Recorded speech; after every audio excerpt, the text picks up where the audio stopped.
जय हिंद दोस्तों, आप लोगों का एमपीजी क्लासेस में स्वागत है।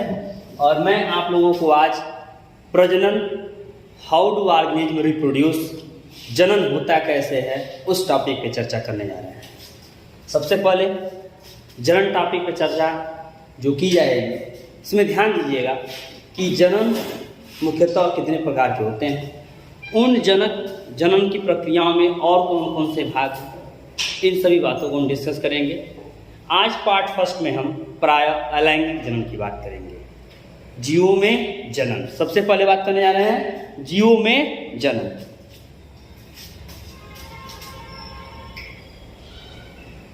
जीवों में जनन, रिप्रोडक्शन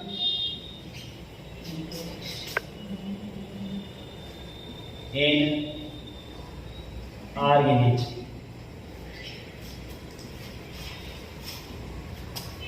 सबसे पहले जनन क्या होता है, इस बात को हम जानेंगे। जनन किसे कहते हैं?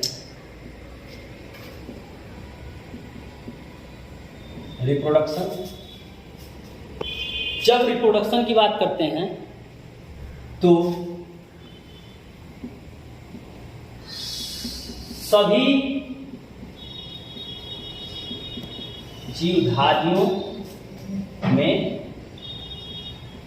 अपने जैसे जीवों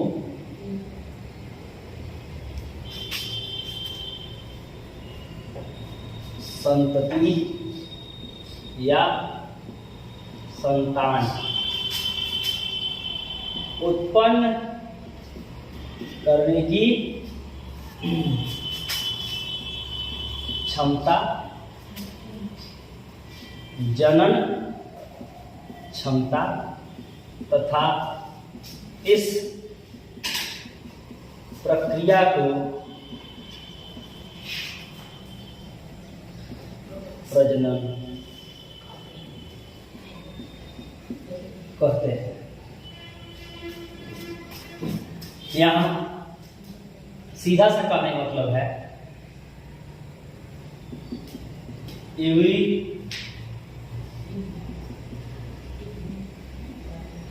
organism have tendency to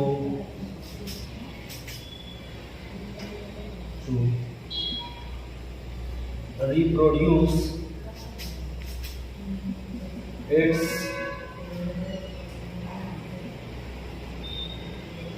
its own copy। यानी सभी जीवों में अपने जैसे जीवों को उत्पन्न करने की क्षमता होती है। इसी क्षमता को जनन क्षमता तथा इस प्रक्रिया को प्रजनन कहते हैं। यानी धरती पे जो भी जीव हैं अपने जातीय गुणों को बनाए रखें, अपने जातीय लक्षणों को भी बनाए रखें और उसके साथ साथ उनकी पीढ़ियां क्रमागत चलती रहें। इन सभी विविधताओं को बनाने के लिए जो प्रक्रिया वो करते हैं, वो प्रक्रिया ही क्या है? प्रजनन है। और उनकी इस क्षमता को हम जनन क्षमता के नाम से जानते हैं। एक बात और याद रखिएगा कि प्रजनन जो है वो सभी जीवधारियों के भविष्य, वर्तमान और भूतकाल की संयोजी कड़ी होती है। प्रजनन के द्वारा ही सभी जीवों का भूतकाल, वर्तमान काल और भविष्य काल एक दूसरे से जुड़ा होता है। यानी यह वर्तमान, भूत और भविष्य की एक संयोजी कड़ी है। अब इस बात को समझिएगा कि जब प्रजनन की बात करते हैं तो जनन मुख्यतः दो प्रकार का होता है। सबसे पहले बात करते हैं जनन के प्रकार। जनन के प्रकार होते हैं types of reproduction. Types of reproduction की बात करते हैं, जनन के प्रकार। तो जनन मुख्यतः दो प्रकार, जन्म मुख्यतः दो प्रकार के होते हैं। पहला एसेक्सुअल रिप्रोडक्शन, इसे कहते हैं अलिंगी जनन। और दूसरा होता है सेक्सुअल रिप्रोडक्शन, इसे कहा जाता है लिंगी जनन। ये सेक्सुअल रिप्रोडक्शन अलिंगी जनन की बात करते हैं, इसे कई भागों में बांटा गया है। अलिंगी जनन को पुनः कई भागों में बांटा गया, जिसमें पहला इसका प्रकार है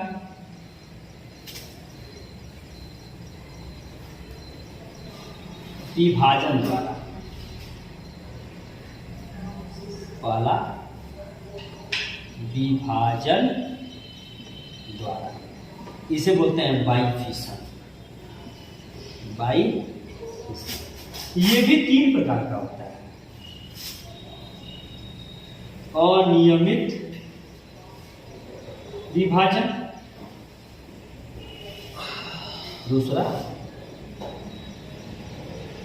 अनुप्रस्थ विभाजन, और तीसरा लंबवत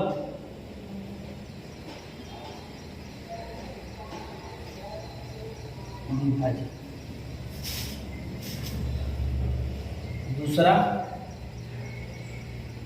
बहु विखंडन, इसे मल्टीपल फिशन भी कहा जाता है। मल्टीपल फिशन, अनियमित विभाजन जिसे कहते हैं इरेगुलर फिशन। यह अमीबा में देखने को मिलता है। मिलता है अमीबा में। अनुप्रस्थ विभाजन की बात करते हैं पैरामीशियम में, और लंबवत विभाजन की बात करते हैं यूग्लिना। ये सारे विभाजन देखने को मिलते हैं। बहुविखंडन की बात करते हैं तो ये यूग्लिना में मल्टीपल फिशन के नाम से भी जाना जाता है। यूग्लिना में जब ये मल्टीपल फिशन, एक प्रतिकूल परिस्थिति जब उत्पन्न होती है, उस दौरान मल्टीपल फिशन की प्रक्रिया या बहुविखंडन की प्रक्रिया देखने को मिलती है। उसके बाद विखंडन, विभाजन, बहुविखंडन, फिर आपका फ्रेगमेंटेशन।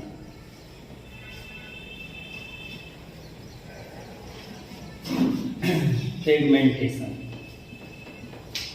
इसे कहते हैं खंडन।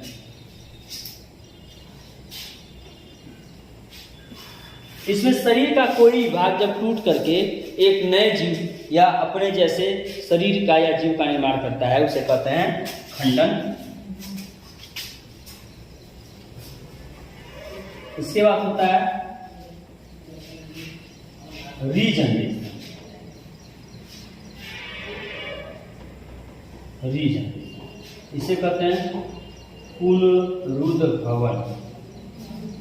मतलब समझिएगा, खंडन जनन की वह प्रक्रिया है जिसमें कोई जीव का कोई शरीर का भाग टूटे, शरीर के भाग के टूटने से उससे एक वापस नए जीव का निर्माण हो जाए, उसी प्रक्रिया को खंडन या फ्रेगमेंटेशन कहते हैं। इसके कई एग्जाम्पल हैं। हाइड्रा, स्पंज,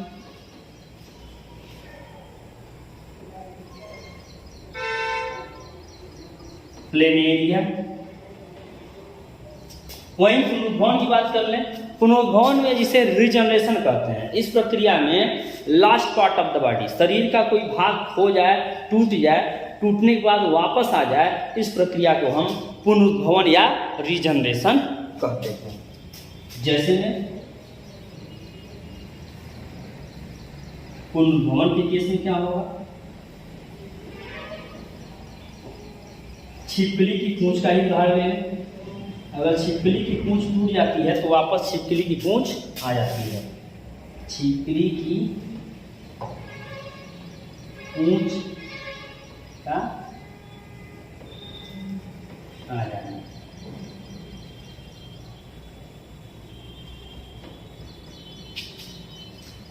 खंडन, जब शरीर का कोई भाग जैसे साइकान, स्पाइन, इन सब में अगर शरीर का भाग जो भाग टूटेगा, कोई भाग टूटने के बाद वापस वो उसी शरीर पूरे शरीर का निर्माण कर लेगा, यही फ्रेगमेंटेशन या खंडन कहलाएगा। Regeneration, last part of the body, इसे कहते हैं repairing, repairing the last part of the body, इसे कहा जाता है। मल्टीपल फिशन अनफेवरेबल कंडीशन में होगा, in unfavourable condition. Any part of body produce organic, और ये इसे कहते हैं regaining the lost part of the body, regaining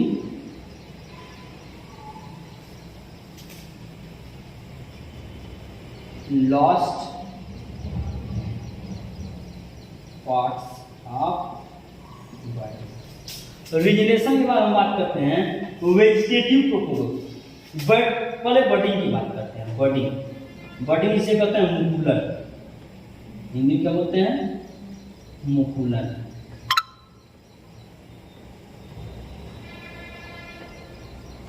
मुकुलन की प्रक्रिया में क्या होता है, किसी जीव शरीर के बॉडी आउटग्रोथ कर जाता है।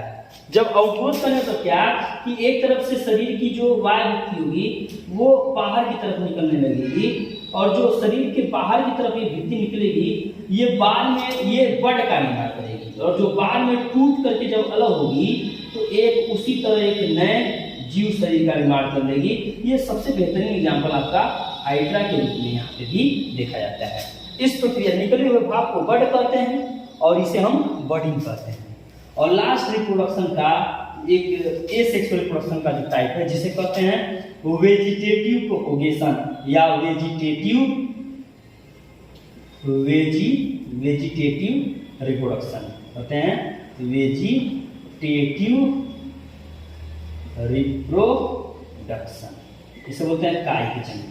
इसमें इसे वर्धी जनन के नाम से भी जाना जाता है, वर्धी जनन, इसे कायिक जनन भी कहते हैं, क्योंकि शरीर का यहाँ भाग जो होगा, अलग अलग जो भाग होंगे, जैसे जड़, तना और पत्ती, जब ये प्रजनन की प्रक्रिया में भाग लेंगे तो इसी को वेजिटेटिव या कायिक जनन या वर्धी जनन के नाम से इसको हम जानते हैं। इस टॉपिक पे हम नेक्स्ट वीडियो में और डिटेल में चर्चा करेंगे, और उसके अगले बाद नेक्स्ट टॉपिक हम डिस्कस करेंगे sexual reproduction. Please subscribe the channel and like.